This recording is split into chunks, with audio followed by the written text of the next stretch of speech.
Hello বন্ধুগণ, তোমরা কেমন আছো? আশা করি ভালো আছো। আমিও ভালো আছি। তো আজকে বানাবো মোমো।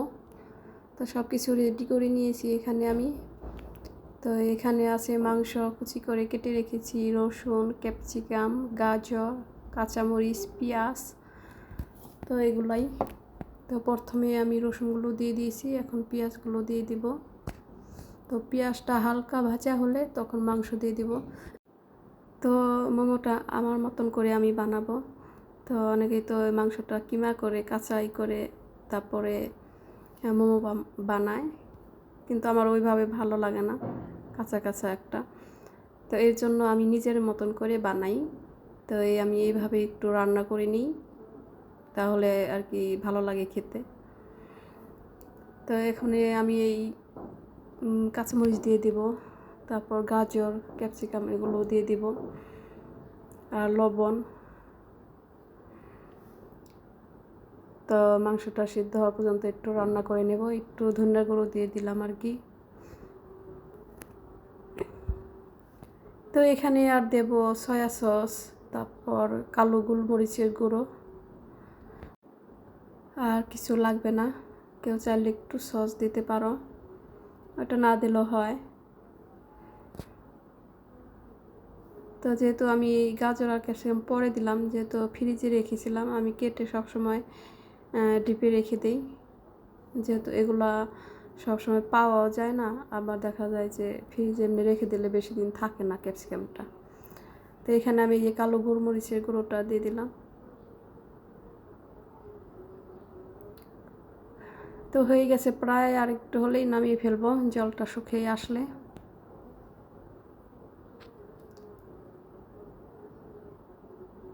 তো জলটা শুকিয়ে গেছে, মাংসটাও সিদ্ধ হয়ে গেছে। তো এটা রেডি। এখন আমি রেডি করব মোমোর ডো। তো এখানে নিয়েছি আমি আটা নিয়েছি বা ময়দা। আমি ময়দা নিয়ে নেই, বেশি আটাই নিয়েছি, প্যাকেটের যে আটাটা ওইটাই নিয়েছি। তো এখানে দিয়ে দেবো এখন কর্নফ্লাওয়ার দেব। আমি এখানে দেব 5-6 চামচ কর্নফ্লাওয়ার, যেখানে একটু আটার এটা একটু বেশি আছে।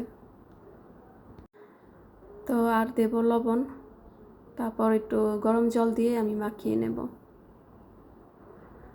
তো একটু বেশি করে বানাবো, যেহেতু আমার বাচ্চারা অনেক পছন্দ করে, খেতে চায়। তো বানাতে গেলে দেখা যাচ্ছে একটু বেশি বানাতে হয়। তো এই যে হালকা গরম জল যেটা, আমি ওটা দিতেছি, বেশি গরম জল না, হালকা। কেউ চাইলে এখানে সামান্য একটু তেল দিতে পারো, আমি তেল দিই না, যেহেতু কর্নফ্লাওয়ার দিলে আর কিছু লাগে না, এমনিতেই ডোটা সুন্দর নরম হবে। আর একদম নরম করা যাবে না ডোটা, যাতে একদম মানে শক্ত না নরম না ওই টাইপের থাকবে, তাহলে আবার মোমোর শেপটা দিতে সমস্যা হবে যদি নরম হয়। আর আমি এইভাবে বেলে এই গ্লাসের মুখ দিয়ে কেটে নিতেছি, তো বানাতে সুবিধা হবে, ছোট ছোট সাইজ করে। তো এইভাবে তোমরা বানিয়ে খেয়ে দেখতে পারো, মানে ভালো লাগবে, আমি মনে করি যে ভালো লাগবে। আমি বানাইলে সবসময় এইভাবেই বানাই। আমি ওই মাংস কিমা করে কাঁচাটা আমি ওটা আমার ভালো লাগে না, এর জন্য ওইভাবে আমি বানাই না।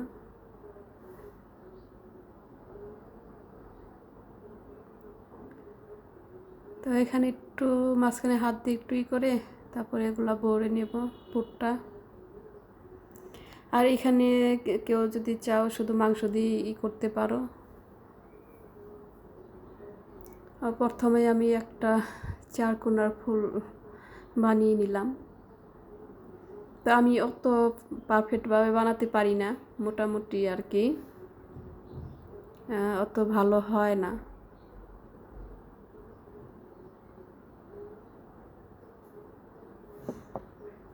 এটা মুড়িটাও ভেঙে দিলে সুন্দর হয়।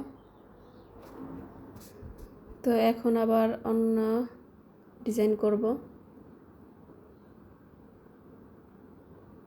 বানাতে পারলে সবই সহজ, আর বানাতে না পারলে তো সবই কঠিন। তো এটা ফার্স্ট টাইম বানাতে আমাদের মানে খুবই কঠিন লেগেছে, যে ফুল শেপটা কেমনে দেব। তো এখন বানাতে বানাতে মোটামুটি হয়েছে, অত ভালো পারি না, তারপরও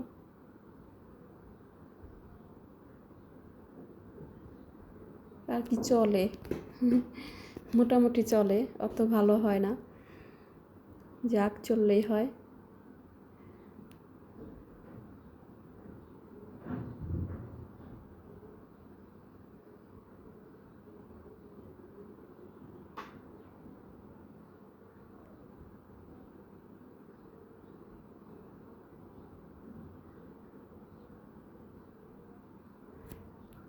তো কেমন হলো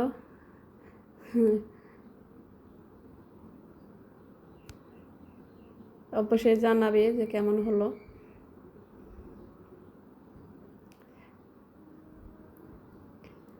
যাক, সামনে আরও চেষ্টা করতে করতে হয়তো একটু ভালো হবে।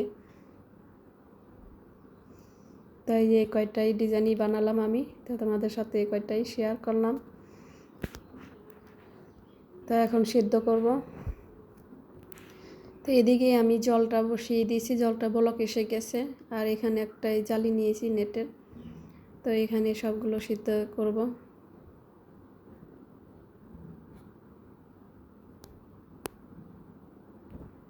সিদ্ধ করতে সময় লাগবে না, তাড়াতাড়ি হয়ে যাবে, যেহেতু এটা এখানে রান্না করা মাংসগুলো। যদি মাংস রান্না করা না থাকতো হয়তো একটু সময় লাগতো সিদ্ধ করতে। তো হয়ে গেছে গা।